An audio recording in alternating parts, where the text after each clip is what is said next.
de nous asseoir. Nous prenons Ecclésiaste chapitre 9.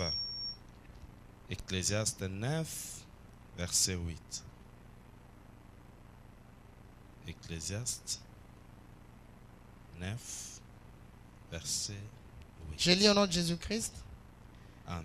Qu'en tout temps, tes vêtements soient blancs et que l'huile ne manque point sur ta tête. Amen. Nous Amen. acclamons la parole de Dieu. Nous pouvons nous Alléluia. asseoir. Alléluia. Gloire au Seigneur. Amen. Amen.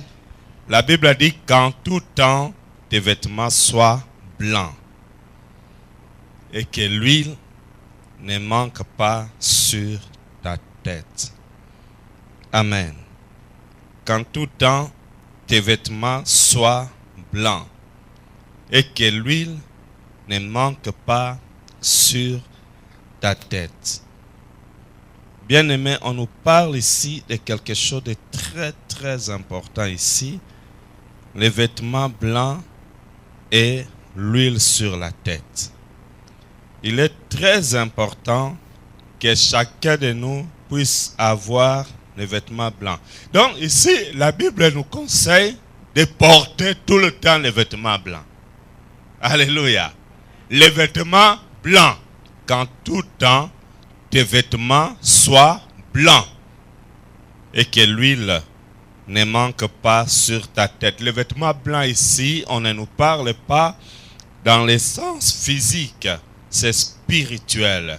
C'est-à-dire que le Seigneur nous conseille en tout le temps d'avoir une vie de sanctification. La crainte de Dieu. Alléluia. Il est important qu'en tout temps nous puissions conserver la sanctification. Mais pour en arriver là, la sanctification, ce n'est toujours pas facile. Mais nous devons désirer porter les vêtements blancs pour que nous soyons toujours purs devant notre Dieu. Il dit qu'en tout temps, tes vêtements soient blancs.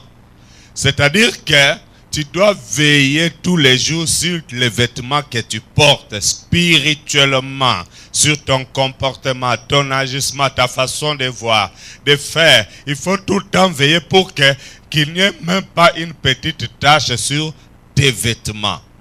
Il dit qu'en tout temps, tes vêtements soient blancs et que l'huile ne manque pas sur ta tête. Cela veut dire que l'huile ne sera sur ta tête que si tes vêtements sont blancs. C'est le vêtement blanc qui maintient en permanence l'huile sur ta tête. L'huile, c'est la présence de Dieu. L'huile, c'est la présence du Saint-Esprit dans ta vie. Vous savez, je voyais toujours ma maman vers les années 80, lorsqu'elle utilisait la tomate concentrée pour les garder, pour la conserver, elle mettait un peu de l'huile. Sur une boîte déjà ouverte, elle mettait l'huile pour la conserver, pour que la tomate soit en bon état. Elle peut l'utiliser demain ou après-demain, mais l'huile permettait de conserver la tomate dans son état.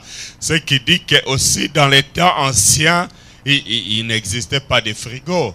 Les gens qui ont vécu plusieurs siècles avant nous, ils n'avaient pas de frigo, mais ils avaient l'huile pour garder la viande. Alléluia. Vous allez voir un chasseur qui va chasser du gibier en revenant tellement que la quantité est grande. Il mange, il reste encore beaucoup de viande. Alors, on les met dans une marmite et on met de l'huile. L'huile permet de conserver pendant longtemps la nourriture. C'est là que vous mangez des sardines. Les sardines fabriquées peut-être il y a 3 ans passés, mais jusqu'aujourd'hui vous pouvez les manger à cause de l'huile. Bien aimé, lorsqu'il y a l'huile dans ta vie, tu peux être conservé pendant longtemps. Tu peux conserver ta bénédiction pendant longtemps.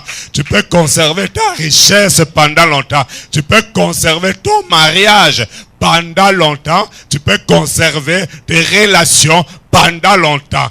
Mais pour que tu puisses en arriver là, il faut passer d'abord par les vêtements blancs. Est-ce que vous comprenez cette parole? Les vêtements blancs provoquent la présence de l'huile permanente sur ta tête, sur ta vie, sur la tête de tes affaires, sur la tête de ta maison, sur la tête de ta famille, sur la tête de tes affaires. Ça va maintenir l'huile et l'huile protège. L'huile garde à l'état pur. Tu seras toujours pur, pur, pur, pur. Et tout en toi sera toujours bien. Est-ce que je peux parler aux gens qui sont vivants? C'est pourquoi il faut surveiller tes vêtements à partir d'aujourd'hui. Surveille tes vêtements spirituels. Les vêtements spirituels, c'est très important. Surveille ton état tous les jours. Et regarde bien dans ta vie s'il n'y a pas de tâches. Et lorsque vous découvrez la moindre tâche, effacez-les en demandant pardon dans le nom de Jésus, dans la repentance et en plaidant le sang de Jésus pour nettoyer, nettoyer, nettoyer. Vous savez, tous les jours, nous avons besoin, nous étant qu'êtres humains, de passer par les pressings. Nous avons toujours été voir les pressings pour déposer nos vêtements. Alors, ils enlèvent des tâches, ils repassent.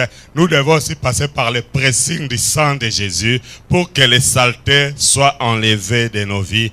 Et cela maintiendra l'huile en permanence dans nos vies. Ça, c'est la première chose. Les vêtements blancs et l'huile. Maintenant, lorsque vous avez les vêtements blancs et que vous conservez l'huile, rassurez-vous que maintenant tout va marcher dans votre vie. Parce que les vêtements sont purifiés. Alléluia. Et aussi, en ce moment-là, l'huile est en permanence. Vous êtes plus que les sardines à nid. Alléluia. La sécurité de vos biens, la sécurité de vos affaires, la sécurité de votre mariage ou de votre fiançailles ou relation dépend de l'huile qui est permanente dans votre vie, mais cette huile-là dépend de la pureté de vos vêtements spirituels. Amen. Est-ce que je peux parler aux gens qui sont vivants aujourd'hui? Slava Bogo. Slava Isusu. Que Dieu vous bénisse. La deuxième chose.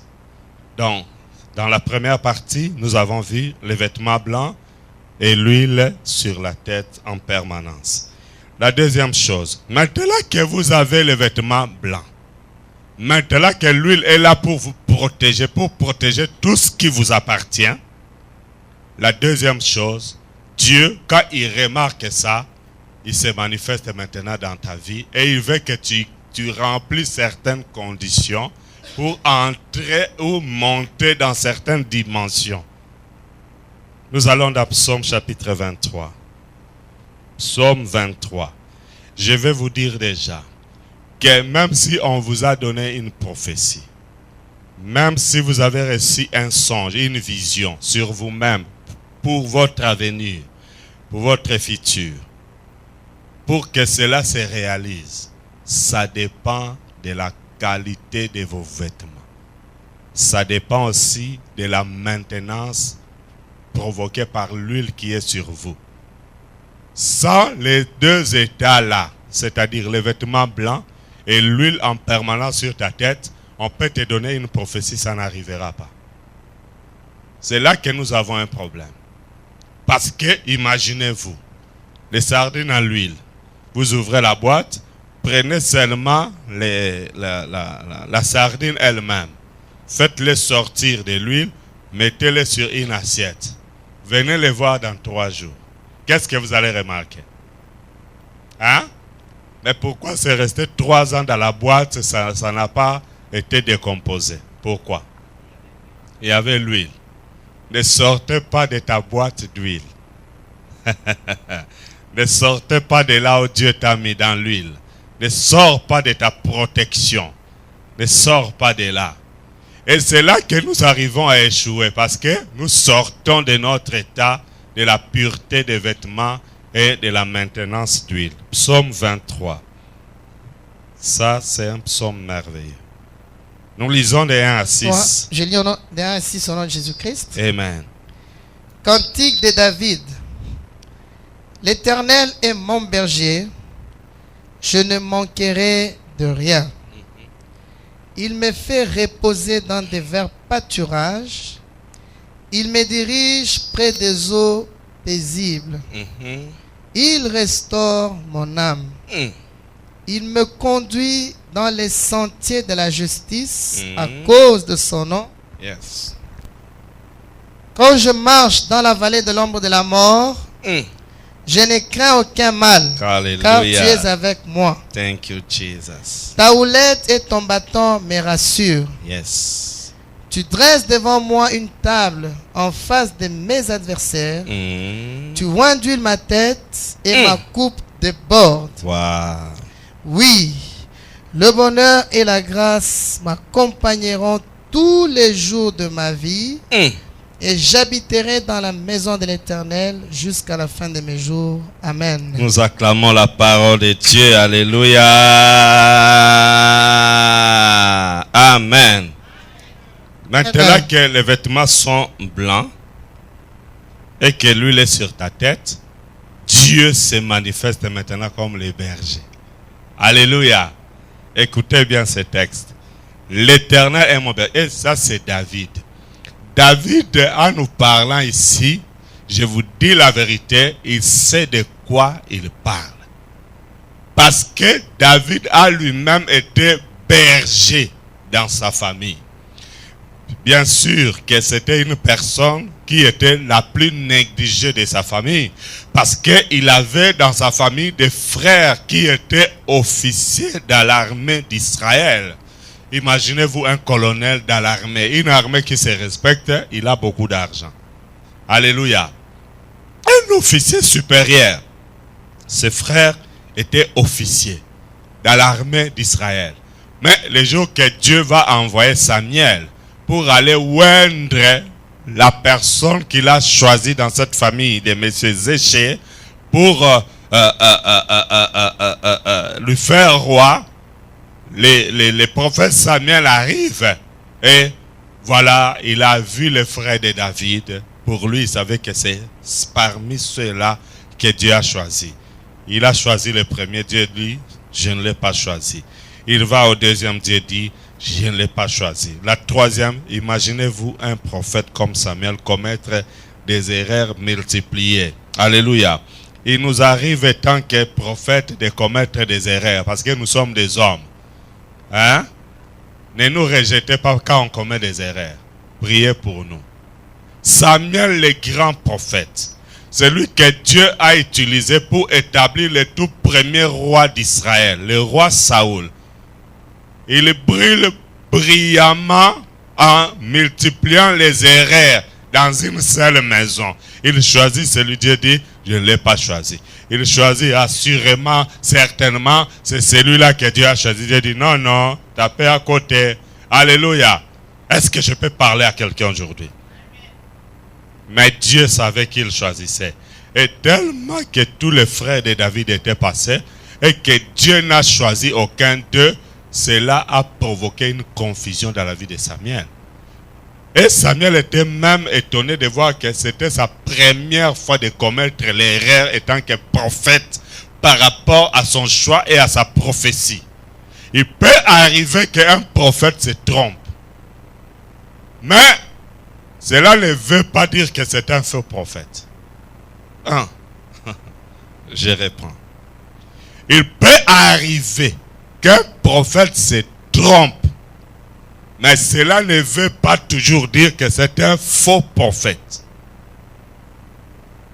Il peut arriver qu'un serviteur de Dieu commette une ou plusieurs erreurs. Mais cela ne veut toujours pas dire que c'est un faux serviteur de Dieu. Samuel a multiplié les erreurs devant les frères de David, choisissant, croyant que Dieu a choisi l'un ou l'autre, mais ce n'était pas le cas. Alléluia, alléluia, alléluia. C'était aussi pour lui une expérience que Dieu voulait qu'il puisse acquérir devant lui en tant que prophète de Dieu. Dieu voulait lui donner une leçon. Il y a certaines fois dans nos vies, il nous arrive de commettre les erreurs. Mais Ne reste pas là dans la boue parce que tu as commis l'erreur. Je te dis, ce n'est pas si grave que ça. Lève-toi, continue ton chemin avec Dieu et Dieu sera avec toi. Ne reste pas couché dans ses erreurs. C'est arrivé, c'est arrivé. Lève-toi, Poupola et Bilamba, continue ton chemin. Secoue la poussière et continue ton chemin. Parce que Satan ne te laissera pas toujours faire de bonnes choses. Satan a été Satan avant que toi tu sois né. Avant que tes parents ne naissent, il était déjà Satan. Avant que tes arrière-grands-parents ne soient là, il était déjà Satan. C'est-à-dire, le diable a une grande expérience dans le diabolisme.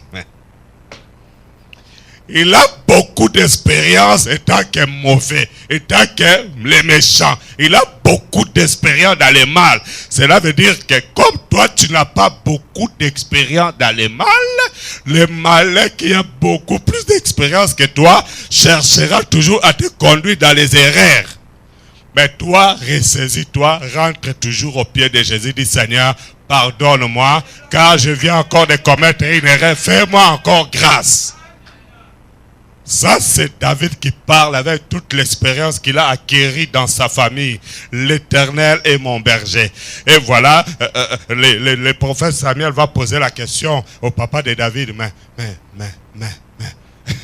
est-ce que sont-ce-là tous tes fils? Parce qu'il était troublé. Il dit, mais c'est pas possible, est-ce que c'est vraiment Dieu qui m'avait envoyé? Vous savez, il arrive, des fois que les serviteurs de Dieu se posent la question, est-ce que c'est seulement Dieu qui m'avait envoyé? Je sais ce que j'ai dit. Il nous arrive de poser, est-ce que c'est vraiment Dieu qui m'avait demandé de faire ça? Et quand j'ai commencé la radio Cité de Dieu, je voyais qu'il n'y avait pas de réaction. Les gens n'appelaient pas, les gens ne se manifestaient pas. Un jour, j'ai dit, est-ce que c'est vraiment Dieu qui m'avait demandé de commencer cette radio Cité de Dieu? Et j'ai pris la décision d'arrêter avec ça, de fermer la radio et c'est fini.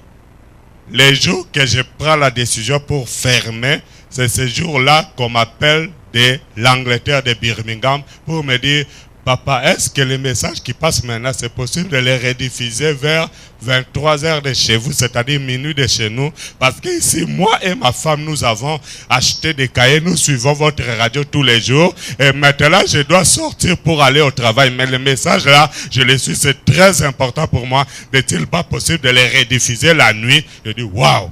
Il y a même des gens qui ont acheté les cahiers à Birmingham. Et à cette époque-là, je n'avais pas encore foulé pied à Birmingham. Le lendemain, mon téléphone sonne. C'est Lausanne, en Suisse, qui appelle. Ah, papa, vous avez beaucoup travaillé. Vos enseignements nous font du bien ici. Maintenant, nous avons décidé d'acheter un ticket pour vous, votre femme et votre fille. Avec Emmanuel, c'est à cette époque-là. C'est pourquoi nous avons appelé, donnez-nous vos coordonnées, les noms, tout ce qu'il faut, parce que je suis déjà prêt à acheter les billets. Je dis, waouh! Les gens que je ne connaissais pas, que je n'ai jamais vus. J'ai donné les noms, ils ont acheté les billets pour moi, pour mon amour, pour Emmanuel. Et arrivé là-bas, ils ont mis 2 véhicules à notre disposition. Que Dieu bénisse ceux de la Suisse. Que Dieu vous bénisse. Je vous aime, je vous aime, je vous aime. Alléluia. Papa Armand Lema, Maman Lissi, Papa Jean Comba, Papa Pasteur Philippe Kana, Pasteur Martin Yongo, Pasteur Eric. Voilà, ces gens-là, lorsque je suis arrivé, ils ont mis 2 voitures à notre disposition. Même ma mallette, ils m'ont arraché la mallette. Non, toi tu ne portes rien, tu as beaucoup travaillé, c'est nous qui portons ça. Waouh! Et il pleuvinait un peu qu'ils ont fait sortir leur lindembu. Vous connaissez le lindembu? Les parapluies. En lingala, c'est lindembu. Et c'est comme ça qu'il tenait le lindembu pour nous. J'ai dit, waouh! Et nous sommes restés là pendant tout notre séjour. La table était toujours pleine. Que Dieu les bénisse abondamment. Et c'est eux, ceux de Birmingham et ceux de la Suisse, que Dieu a utilisé pour que jusqu'aujourd'hui je tienne encore, que la radio tienne encore et que la télé tienne encore et que aujourd'hui les gens continuent à nous regarder en direct. Acclame le Seigneur pour ses bien-aimés. Amen, amen. Waouh, leur œuvre a fait que nous continuons jusqu'à aujourd'hui. C'est pourquoi n'hésitez pas de soutenir un serviteur de Dieu. En les soutenant aujourd'hui, vous les motivez à gagner les âmes en 2020. Ceux qui seront sauvés en 2020, c'est à cause de votre soutien d'aujourd'hui. Et Dieu regardera et vous et votre famille jusqu'en 2020 et plus. Aïe, est-ce que quelqu'un a compris ça? Amen. Ouais, n'hésitez pas de me soutenir aujourd'hui. N'hésitez pas de soutenir la maison Cité de Dieu aujourd'hui. Vous sauverez quelqu'un en 2030. Dieu regardera ta famille jusqu'en 2030 et vous et votre famille seront bénis de génération en génération. Ils m'ont soutenu. Et voilà que Samuel va demander à ce grand monsieur, le papa de David, est-ce que ce sont là tous tes enfants? Il dit non, mais. Dis alors, mais. Donc, vous, quand vous regardez, on vous aligne dans les rangs des mains. Donc, on n'est même pas sûr de vous. Quand les gens te regardent, ils ne croient même pas que toi, tu bongueras. Que tu réussiras dans ta vie. Les gens ne croient pas. En te regardant, on te minimise. Mais tu es parmi les mains qui feront la différence. Les mains. Alléluia, alléluia, alléluia, alléluia. Oh, prenez l'année que nous sommes là aujourd'hui. Faisons seulement moins 20. Et venez me voir dans moins 20. C'est que j'étais à moins 20. Ce n'était pas comme ça. Il y a 2 semaines, Christelle regardait ma photo. J'étais à Gombe dans une alimentation. Elle s'est mise à rire. Ne croyez pas que c'est moi, c'était moi. Est-ce que je peux parler à quelqu'un aujourd'hui? Bien aimé. Mais, il reste un. Lui, il s'occupe des brebis. Donc, c'est-à-dire que c'est David qui devait s'occuper des travail les plus négligés de la famille. Il était la catégorie la plus négligée. On faisait de lui aucun cas. Alléluia. On faisait de lui aucun cas. Mais c'est celui-là à qui on ne faisait pas attention que Dieu va choisir. Pourquoi? Parce que David était berger à ce moment-là.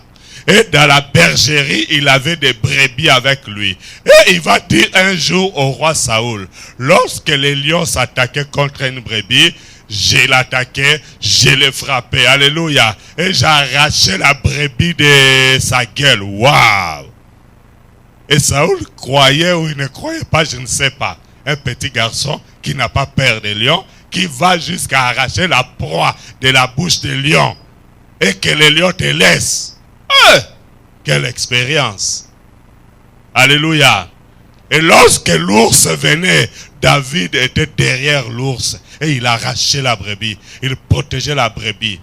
Mais pendant ce temps, tous ces exploits qu'il faisait, personne ne voyait ces exploits-là qu'il faisait. Oh, Dieu les préparait en cachette. Dieu les préparait en privé. Je dis à quelqu'un, continue à agir en privé. Continue à prier en privé. Continue à chercher Dieu en privé. Un jour, Dieu fera voir ce qu'il fait avec toi. Dieu le fera apparaître un jour. N'abandonne pas la méditation en privé. N'abandonne pas d'être bien dans ton cœur. N'abandonne pas de continuer à faire du bien aux gens. Continue à faire du bien aux gens. Même à ceux-là qui te font du mal, faites-leur encore du bien. Un jour, Dieu vous élèvera. David a continué son travail. Son papa ne le savait pas. Personne n'était au courant de ça. Mais Dieu était là avec David. Il protégeait David contre les lions et contre l'ours. Et il voyait l'amour que David avait vis-à-vis des brebis. Et Dieu a compris tout de suite. Il dit, waouh, ça, celui-là. De la même façon qu'il aime les brebis qui sont des animaux, de cette même façon, il sera capable d'aimer les hommes afin de diriger les hommes. Et voilà que David est passé en stage pendant ce moment-là, étant le berger des brebis, pour qu'un jour, il devienne le roi d'Israël, le berger des hommes. Et ça, c'est le langage d'un berger dans le psaume chapitre 23 qui parle, il dit, l'Éternel est mon berger. Oh, je ne manquerai de rien parce qu'il sait que lui, il pourvoyait toujours pour ses brebis. Et il sait de la même façon que moi, David, étant que berger, je faisais pour mes brebis, Dieu le fera pour moi. Parce que je n'ai jamais vu un berger abandonner ses brebis. Moi, j'étais capable de prendre les risques devant les lions pour mes brebis. Dieu prendra toujours les risques pour moi. Quels que soient les problèmes, quelle que soit la situation, Dieu se lèvera. Et tant que mon berger, et c'est là qu'il a compris le travail qu'il a lui-même fait dans la forêt. Il sait que le même travail, Dieu le fera dans sa vie à sa faveur. L'Éternel est mon berger. Je ne manquerai de rien. Même si maintenant tu n'as encore rien, sachez que ton berger va se manifester, ton berger va s'élever et il t'emmènera là où se trouve le bon pâturage. Le vert pâturage, le vert pâturage, parce qu'il y a pâturage et pâturage. Mais ton berger amène toujours au vert pâturage. Ça arrivera, ton vert pâturage, ça arrivera. Le pâturage, c'est l'alimentation des brebis. La nourriture des brebis. Oh, je dis à quelqu'un que ta nourriture arrive. Dieu est en train de préparer ta nourriture. Ouh! Dieu prépare ta nourriture. Je ne sais pas quelle nourriture vous cherchez. Il y a de ceux qui cherchent la nourriture, les enfants. Il y a de ceux qui cherchent le travail. Il y a de ceux qui cherchent l'élévation. Il y a de ceux qui cherchent et ceux qui cherchent encore. Mais ton berger va se manifester. Maintiens tes vêtements blancs. Maintiens l'huile sur ta tête et le berger va se manifester. David a compris que ce que moi je faisais pour mes brebis, mon berger le fera pour moi.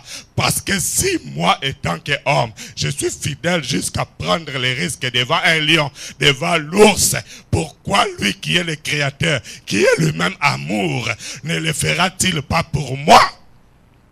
C'est pourquoi je disais l'autre fois dans l'enseignement sur la colère, ses sortes et ses conséquences. Je disais que ne crois pas toujours que si toi tu as des ennemis, Dieu devient automatiquement ennemi de tes ennemis. Non, non, il est là la colère. Peut-être pendant que vous êtes encore en colère contre eux, Dieu a encore la lenteur de la colère. Dieu les aime encore. Dieu les aime encore. Oh, je vais dire à quelqu'un, Dieu vous aime encore. Oui, même s'il y a des gens qui ne veulent pas de vous, Dieu vous aime encore. Même s'il y a des gens qui vous prennent en haine, qui vous rejettent, qui parlent contre vous, laissez-les continuer à parler. Mais tout ce que je sais, l'Éternel est mon berger, je ne manquerai de rien. Dieu continue encore à m'aimer, à vous aimer. À jamais tu seras l'agneau de Dieu sur le trône. C'est toi le grand vainqueur. Tu es assis sur la droite de Dieu. Oh, tu seras l'agneau de Dieu sur le trône. Le grand vainqueur. Tu es assis sur la droite de Dieu. Je vais te louer, mon Dieu. Tu es tellement merveilleux. Alléluia. Tu m'as racheté, mon Dieu. Je t'adore, car tu es digne des louanges. Tu as reçu de ton Père un nom glorieux au-dessus de tout nom dans les cieux, sur la terre.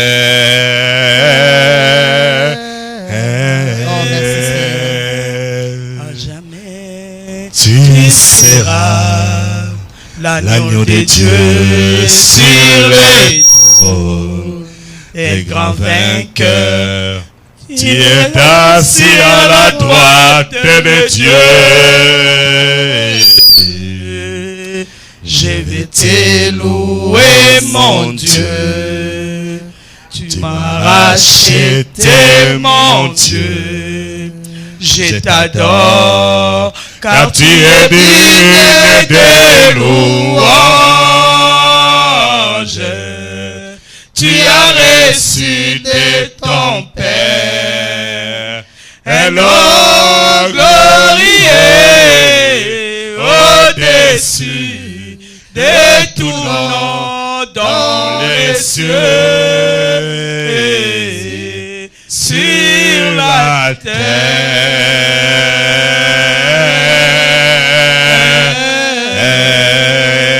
Alléluia. Amen. L'Éternel est mon berger, je ne manquerai de rien. Il n'a pas encore fini avec toi. Oui, il vient juste de commencer aujourd'hui. Les gens croyaient qu'il avait déjà fini. Aïe, aïe, aïe, aïe, aïe, aïe, aïe, aïe. La Bible déclare au verset 2, il me fait reposer, il me fait reposer, il me fait reposer. Dieu a vu que tu as beaucoup travaillé, beaucoup de fatigue. Il dit, je vais t'apporter les repos maintenant. Hein, les repos. Je vais te donner un travail qui va te donner les repos. Je vais te donner un bon poste qui va te donner les repos. Tu t'es beaucoup dérangé dans ta vie. Tu t'es beaucoup inquiété. Ah, tous ces temps ici, il y avait beaucoup de soucis et beaucoup de questions dans ta vie. Et dit, attends. Moi-même, ton berger, je suis là. Je vais te donner du repos. Il me fait reposer dans des verts pâturages. Il me dirige près des eaux paisibles. Les eaux paisibles, ce n'est pas la tsunami. Les eaux paisibles. Hein? Donc, il a vu que dans ta vie, il y avait beaucoup de vagues, beaucoup de tempêtes. Il se manifeste comme dans Matthieu 8. Il dit à la mer et au vent, silence. C'est là qu'il a calmé la tempête dans ta vie. Il se manifeste comme le berger. Il dit, il est temps que tu puisses avoir la solution. Il est temps que tu puisses avoir la paix. L'Éternel est mon berger. Je ne manquerai de rien. Il me fait reposer dans des verts pâturages. Il me dirige près des eaux paisibles. Là, il a déjà préparé les calmes. Je dis à quelqu'un, il y aura les calmes maintenant dans ta vie. Les calmes. Oui, les calmes. Verset 3. Il restaure mon âme. Il restaure mon âme. Il me conduit dans les sentiers de la justice. À cause de son nom. La Bible dit, il restaure mon âme. On parle de la restauration de l'âme. C'est que l'âme avait beaucoup de problèmes. L'âme avait beaucoup de maladies. L'âme était poursuivie. L'âme était attachée à la poussière. L'âme était abandonnée. L'âme était repoussée. L'âme était rejetée. L'âme était en prison. Maintenant, le berger se manifeste. Il dit, il est temps que je puisse restaurer ton âme. C'est moi le mécanicien qui connaît les pannes qui se trouvent dans l'âme de quelqu'un. Et je vais réparer ces pannes. Je vais restaurer ton âme. Je vais me mettre à délivrer, à m'occuper de la délivrance de ton âme. Je vais les restaurer. Et tu auras la paix maintenant. Parce que je suis ton berger. Il restaure mon âme. Maintenant, verset 4. Verset 4. Quand je marche dans la vallée de l'ombre de la mort, je ne crains aucun mal, car tu es avec moi. Ta houlette et ton bâton me rassurent. Alléluia. Écoutez, Dieu est ton berger. Mais ici, il dit, quand je marche, quelqu'un dit avec moi, quand je marche dans la vallée de l'ombre de la mort. Waouh! Tu as comme berger l'Éternel lui-même. Mais cela ne t'empêche pas de marcher quand même dans la vallée de l'ombre de la mort. Il peut permettre que tu passes les moments difficiles dans ta vie. Mais sachez que malgré les moments difficiles, l'Éternel est mon berger. Je ne manquerai de rien.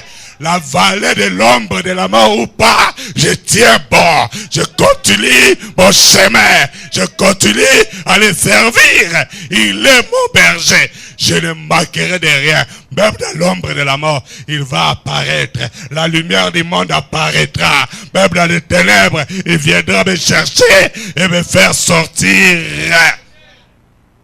Même dans l'ombre de la mort. Même dans l'ombre de la mort. Ouais.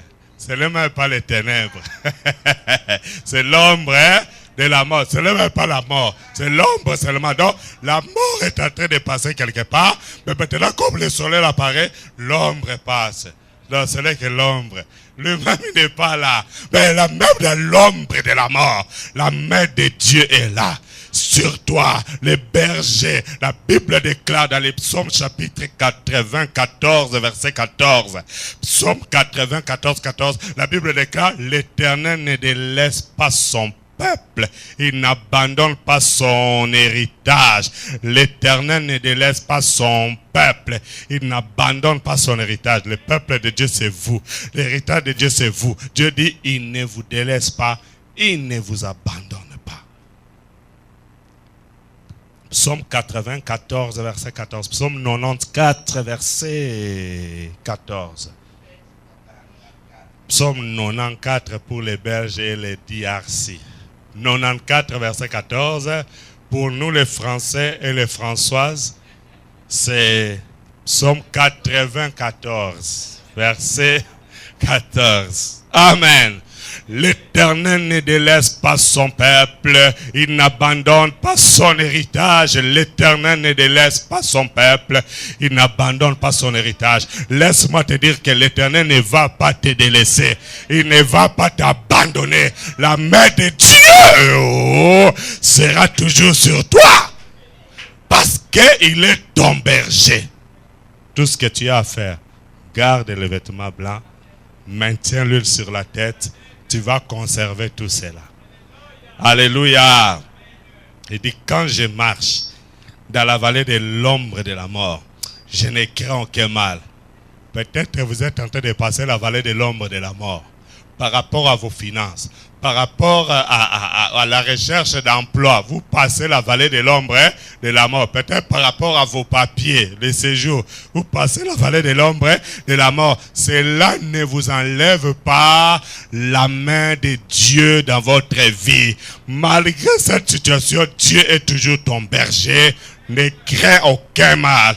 Parce qu'il ne permettra à personne de mettre sa main sur vous. Il ne permettra pas à un seul cheveu de votre tête de tomber. Parce que la Bible déclare, même les cheveux de votre tête sont comptés. Il connaît le nombre exact des cheveux qui sont sur votre tête. Il ne permettra pas à un seul cheveu de tomber. Il veille à ce que vos cheveux soient toujours là. Il veille à ce que vous voyez sa gloire. Ressaisissez-vous, reprenez courage, marchez avec assurance, parce que le berger est là. Le berger se manifeste. N'abandonne pas. N'abandonne pas. Le Seigneur vient seulement de commencer avec vous. Et je vous annonce qu'avec Dieu, vous ferez des exploits. Il écrasera vos ennemis. Les bergers. Et ça, c'est le langage d'un berger. Le berger David qui comprend le berger Dieu. Ça, c'est le berger David qui comprend le berger Dieu. Et le berger Moïse comprend bien ce que le berger David dit, parce que lui-même, il est berger. Et je comprends que Dieu ne t'abandonnera pas. Waouh! Il dit qu'il ne t'abandonne pas. Mais c'est merveilleux. Mais, il dit ta houlette et ton bâton me rassure. Ah, là, ça me pousse à poser un peu quelques questions. C'est quoi la houlette? Les bâtons du berger. Hein? Vous savez, ça sert à quoi? Hein? Quand la brebis peut aller de côté, hein? Là, les gens n'aiment pas. La houlette est quoi? Les bâtons. C'est là qu'on croit que le berger est mauvais. Oh, il n'est pas mauvais. Le berger, c'est que là, vous savez, les lions. La Bible dit, le diable est comme un lion rougissant. chercha qui dévorait. Regardez les documentaires. Les documentaires de la zoologie. Quand là, on nous montre les animaux. Vous allez voir là où il y a un groupe d'antilopes. Quand le lion rugit, il fait ouh. Les antilopes commencent à courir. Maintenant, lui, il va suivre la foule. Et après, il va calculer seulement un seul antilope. Il va l'écarter du groupe. Et il l'éloigne le plus loin possible. Parce qu'il sait que là, il n'y aura pas de protection, pas de soutien. Et c'est là qu'il va maintenant sauter sur lui et le dévorer, n'est-ce pas? Le diable fait la même chose. Quand Satan veut te détruire, il regarde que si tu es dans les groupes, il va commencer à t'éloigner d'abord par rapport à tes propres pensées. Tu commences à t'éloigner de nous. Tu es ici, mais tes pensées comment? Mais pourquoi il a dit aussi comme ça? Mais pourquoi ils ont fait aussi comme ça? Mais pourquoi ils ne m'ont pas fait ça? Mais pourquoi c'est seulement chez les autres qu'ils ont fait ça? Et pourquoi ils m'ont négligé? Et pourquoi pas moi? Par les pensées déjà, le diable commence à t'écarter du couple, du groupe. Alléluia. Mais les bergers, lorsqu'ils remarquent là, pour rassurer ta vie que tu ne meurs pas, il va utiliser sa houlette et son bâton pour te taper un peu. Comme ça, tu ne t'écartes pas. Allez, toi, ici! Viens! Ah! Tu rentres un peu. Mais, comme nous les bergers, on ne tape pas. Parce que si on commence à donner des gifles, des coups de tête, on va dire, oh, pasteur Samson. Bon, comme nous, on n'est pas Samson, Dieu nous a donné la bouche pour chicoter un peu, pour remettre sur le bon chemin. Mais David me tourne ici, il dit, ta houlette et ton bâton me rassurent. Est-ce qu'un bâton peut rassurer quelqu'un? Le bâton chicote qui fait mal, ça peut te rassurer en quoi? Ah, l'Éternel châtie celui qui l'aime. Et la Bible dit, un papa, un parent qui garde la fouet, qui cache la fouet contre son enfant, il n'est pas un bon parent. Il faut utiliser le fouet pour rassurer l'enfant que je suis toujours papa et je te protège. Ah! Quelle protection! Même si ça fait mal, c'est comme ça que Dieu nous protège.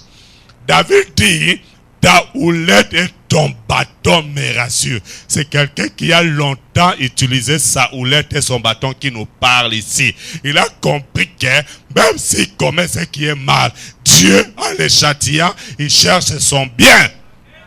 Regardez un exemple. David est sorti avec Bathsheba, la femme d'Iri. Bathsheba est tombée enceinte. David a tout fait. Il a fait assassiner Iri, le mari de Bathsheba. Dieu va envoyer Nathan dans la maison de David avec les bâtons. Il dit, écoutez, il y avait un monsieur qui a beaucoup de brebis. Et l'autre n'en a qu'une seule. Il veillait sur elle comme sa propre fille, comme la seule fille unique qu'il possédait. Mais celui qui a beaucoup de brebis a reçu des visiteurs. Alors il envoie ses serviteurs aller chercher la seule brebis que possédait cet homme pauvre-là. David s'est écrié, cet homme mérite la mort. Et Nathan dit, cet homme-là, c'est toi. Comment est-ce possible, toi, David? D'abord, tu es un impudique. Ça, c'est moi qui parle. D'abord, tu es un adultère. Ça, c'est moi qui parle. Parce qu'il avait beaucoup de femmes. Tu as beaucoup de femmes. Et si cela n'était pas suffisant, alléluia. Mais comment est-ce que toi, tu vas chercher celui qui a une seule femme, tu cherches sa femme, et après tu le fais mourir? David a dit, aïe, je reconnais avoir péché contre l'Éternel. Nathan dit, ainsi par l'Éternel, puisque tu as agi de la sorte, l'épée ne s'éloignera pas de ta maison. Cet enfant mourra. Alléluia. Oh, bien-aimé. Et Dieu dit, tes femmes, on les prendra devant tout le monde en Israël. Vous voyez la punition? La houlette et les bâtons. Maintenant, David est entré en jeûne et prière. Pour que Dieu ne puisse pas frapper l'enfant et que ses femmes ne soient pas livrées. C'est la Bible qui dit.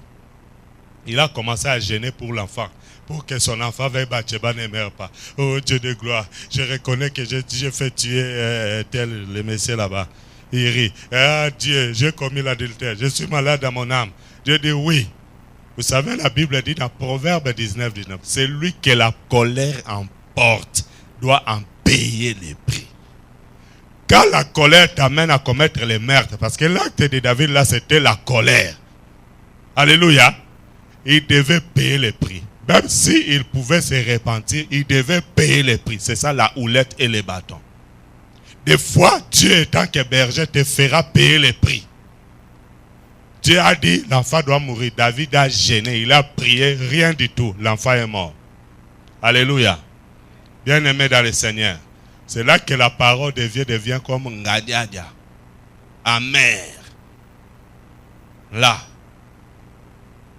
Le berger a toujours un bâton avec lui. Il n'existe pas de berger sans bâton. À moins qu'il ne soit pas berger, à moins qu'il soit un mercenaire. Quand le berger n'a plus son bâton avec lui, il devient mercenaire. Tu vas être tué pour rien. Est-ce que je peux parler à quelqu'un? C'est pourquoi acceptez dans votre vie que le berger utilise toujours son bâton pour toi. Quand on utilise le bâton sur toi, accepte dans la joie. Ça va? Ah, c'est là que les gens n'aiment pas. Oh, c'est quelle sorte de pasteur il crie sur les gens. Mais je suis berger, non? J'ai mon bâton. Chacun a sa façon d'utiliser son bâton. Moi, j'utilise mon bâton avec ma bouche pour te faire retourner sur les bons chemins. Amen. Ça va? Vous dites amen. Les jours qu'on va l'utiliser, il faut penser à votre amen.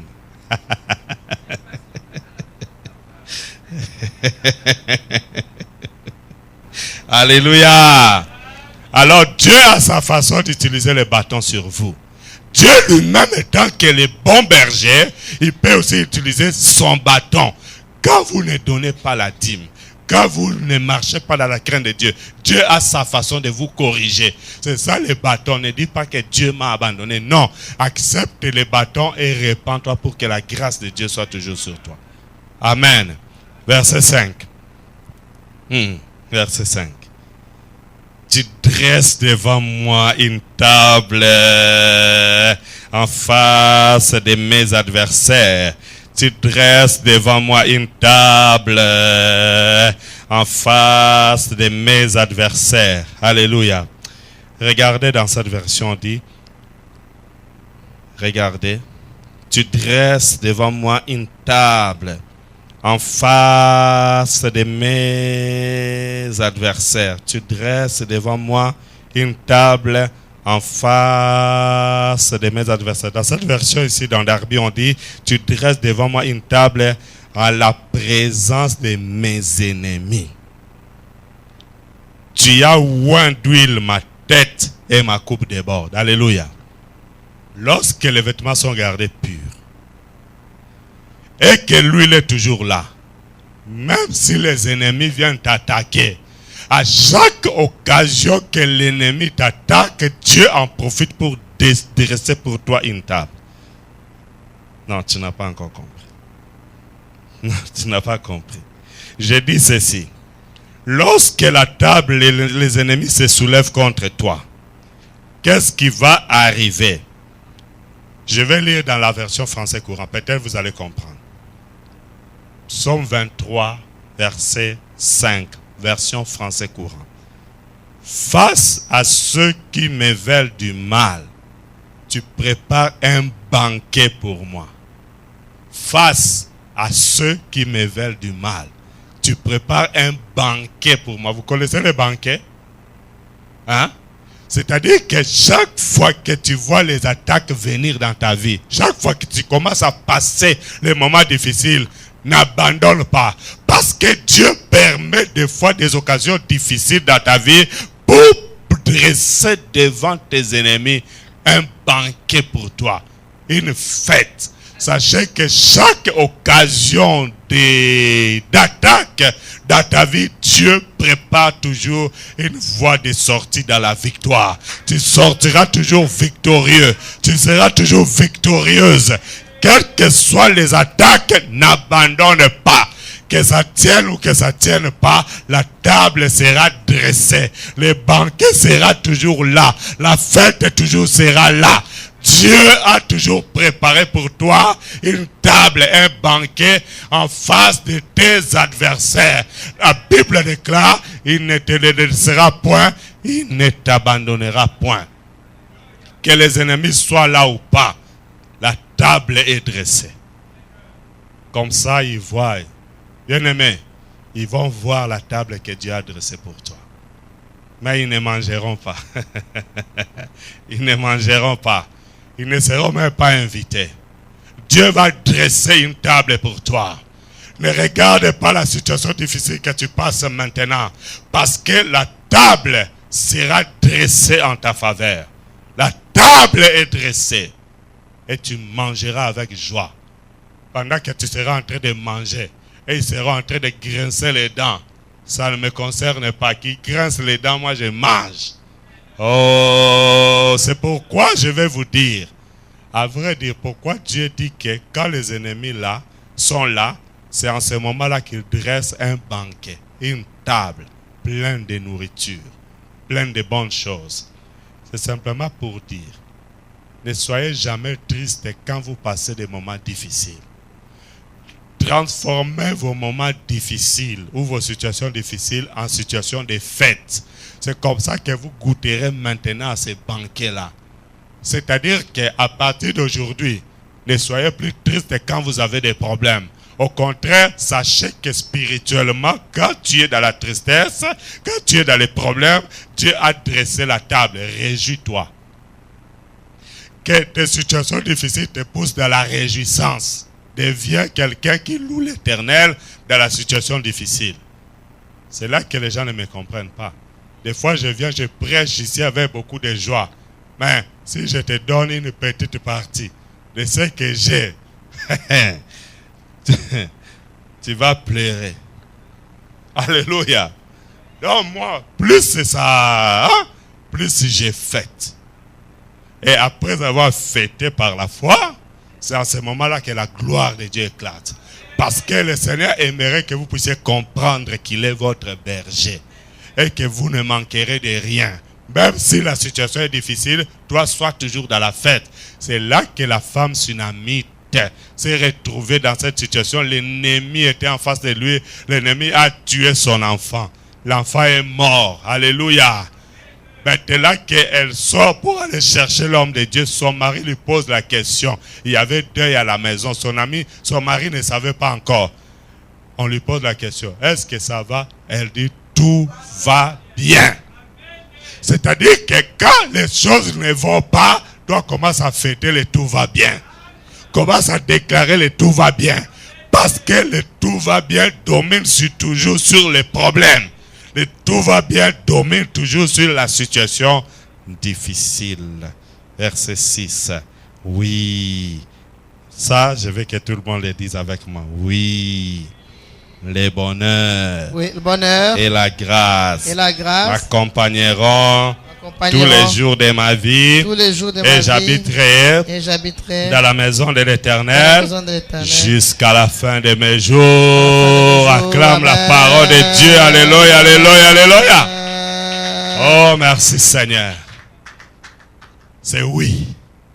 Yes. Ndio. Ndio. Oui. Yes. Alléluia.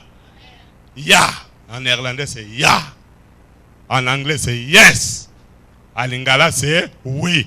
En swahili, c'est ndio. En kikongo. Alléluia. Il dit oui. Le bonheur et la grâce m'accompagneront tous les jours de ma vie. Cela veut dire qu'à partir de maintenant, Dieu vient d'affecter deux personnes dans ta vie qui marcheront toujours avec toi. C'est un homme et une femme. D'abord, à droite, c'est Monsieur le Bonheur. À droite, c'est Madame la Grâce. Chaque tel que tu es là, ils sont là à côté de vous. Bonjour, Monsieur le Bonheur. Bonjour, Madame la Grâce. Chaque matin, avant de sortir, dis bonjour à Monsieur le Bonheur. Et bonjour à Madame la Grâce et sortez ensemble avec eux. Quelle que soit la porte où vous entrerez, tout sera toujours bien pour vous. Tout sera bien pour vous. Vous ne marchez plus seul désormais. Vous avez Monsieur le Bonheur et Madame la Grâce qui vous accompagnent tous les jours de votre vie. Que Dieu bénisse sa parole et qu'il vous bénisse. Alléluia. Merci Seigneur. Merci Seigneur. Merci Jésus. Alléluia. Alléluia. Alléluia. N'oubliez pas la base de toutes choses. Les vêtements blancs et l'huile sur la tête. Mais n'abandonnez pas aussi ton berger. Hein? Sinon, si le berger n'est pas là, tout cela n'arrivera pas. Quand le berger n'est pas là, Monsieur le Bonheur est absent, Madame la Grâce est absente. Ça va? Acceptez la houlette et les bâtons. Quelle que soit la dureté de la houlette et du bâton. Même si on te fait aïe! Mais reste toujours avec le berger. Et suis ce qu'il te demande de faire parce que Dieu sera toujours avec vous. Remerciez le Seigneur et priez selon que vous avez compris. Dieu est tellement merveilleux, Adonai. Nous n'avons jamais vu un Dieu semblable à toi. Compatissant et miséricordieux, lent à la colère et riche en bonté, riche en fidélité. Alléluia.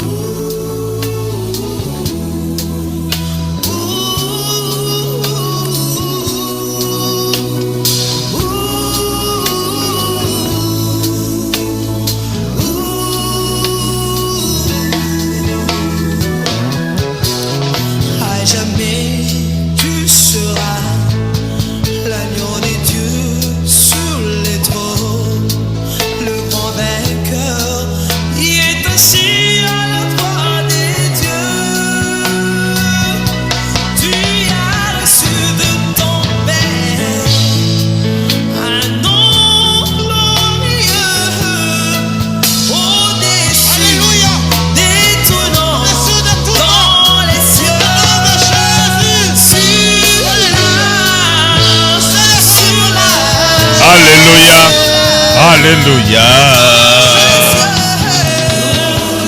Oh Jésus, merci. Sur la terre,